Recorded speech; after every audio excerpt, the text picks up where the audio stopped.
যায় মৃত্যু নিয়ে, 1 সেকেন্ড আগেও না 1 সেকেন্ড পরেও না। এই এলাকার কত মানুষ কবরবাসী হয়েছে, তার কত বড় আশা ছিল, সে আশা মনের ভিতরে রেখেই সে কবরে চলে গেছে, আশা পূরণ করতে পারে না। আপনার মনে আশা কি?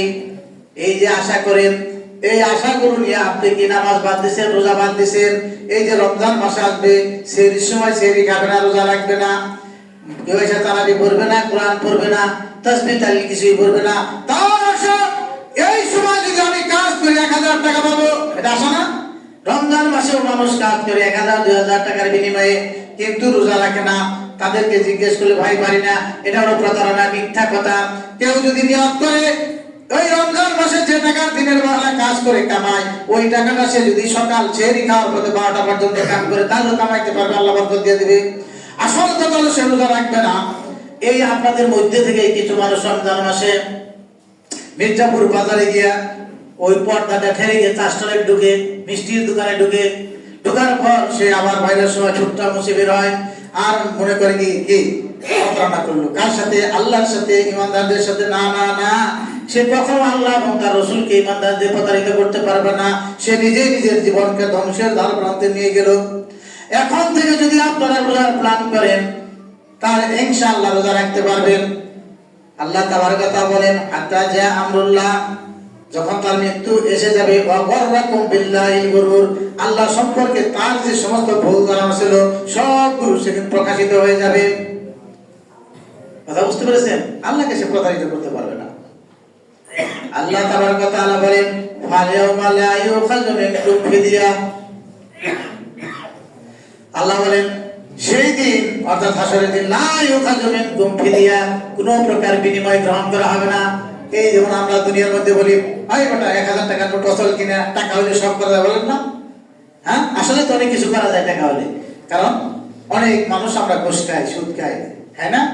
টাকা হলে অনেক কিছু করা যায়। তুমি গরিব মানুষ, তোমার নির্বাচন করে লাভ নাই। গরিব মানুষের নির্বাচন করবে, বলে না? টাকা লাগে, টাকা নির্বাচন করবো, তাদের টাকা আছে, তার টাকাটা পাই কই? এই জনগণের টাকা। আল্লাহ তাআলা বলেন, লা ইউখাযু মিনকুম ফিদিয়া, আজকের এই হাসরের ময়দানে কোনো ঘুষ গ্রহণ করা হবে না, বিনিময় গ্রহণ করা হবে না। ওয়ালা মিনাল্লাযিনা কাফারু, কাফেরদের পক্ষ থেকে। তাহলে কেমন হবে? আল্লাহ বলেন যে যাই দুনিয়াতে করবে, আর দুনিয়া মাজরাতুল আখিরাহ, শুনছেন না? দুনিয়া আখিরাতের শস্য ক্ষেত্র। এই দুনিয়া থেকে যে নামাজটা পড়বেন, যে রোজাটা পড়বেন, যে ভালো কাজটা করবেন, সেই কাজটাই শুধু আপনার কাজে লাগবে। কিন্তু মৃত্যুর পরে যদি বলেন, ও আল্লাহ আমার 1 বিঘা জমি তোমার রাস্তায় দিয়ে দেব, দিতে পারবেন? যা দেন জীবন্ত অবস্থায় দিতে হবে। এমন যন্ত্রণা শুরু হয়ে যাবে, মানুষগুলো তখন বলবো, আল্লাহ এই যে আমার ছেলে, এর বিনিময় হলেও তুমি আমাকে জাহান্নাম থেকে বাঁচাও। ও আল্লাহ এই যে গুলশান বনানীতে আমার কত বাড়ি আছে, সব তোমাকে দিয়ে দেবো, বাঁচাও। এই কথাটা বলা হয়েছে, লা ইউখাযু মিনকুম ফিদিয়া, এই কোন প্রকার বিনিময় গ্রহণ করা হবে না।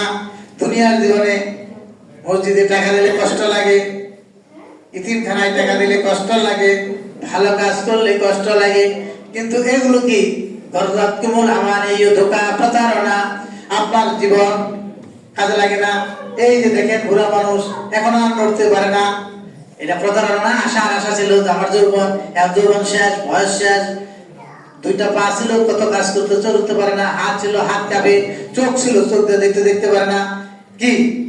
কিন্তু এখন এই যৌবন কালে কত আশা ছিল, আমি বাড়ি করবো, আমার এই ছেলেই থাকবে, আমি এই জায়গাটা আমার জায়গার সাথে বিক্রি করতেছি, এটা আমার রাখতেই হবে, যেভাবে ওই জায়গা রাখছে। কই? এরা সব প্রতারণা। গুরু মাতাও গুরু, এই পৃথিবীতে সন্তুষ্টাই নয়, বিল্লাহি মিরাসুস সামাওয়াতি ওয়াল আরদ, আল্লাহ কোরআনের মধ্যে বলছে এই সব কিছুর মালিক আল্লাহ, মিরাস মূল উত্তরাধিকার আল্লাহ। কারণ কি? এই জমি কার কাছে যাবো? কার ছিল? আল্লাহর ছিল। আল্লাহর কাছ থেকে আমি মালিক হয়েছি, আমার পরে আমার ছেলে, তারপরে তার ছেলে, তারপরে ছেলে, তারপরে ফাইনালি কে মালিক হবে? আল্লাহ তাআলা। লিল্লাহি মিরাসুস সামাওয়াতি ওয়াল আরদ, আপনার কোনো কিছু আপনি আমি মালিক না।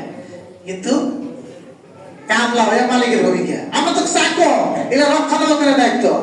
কামলা হয়ে যখন মালিকের ভূমিকায় যায়, তার ধ্বংস নিবার্য না? রব্বুল আলামিনের কথা বাদ দিয়ে আপনি দুনিয়াতে যে কাজটা করবেন, সেটার জন্য আপনাকে অবশ্যই পরকালে আফসোস করতে হবে। আল্লাহ তাআলা বলেন,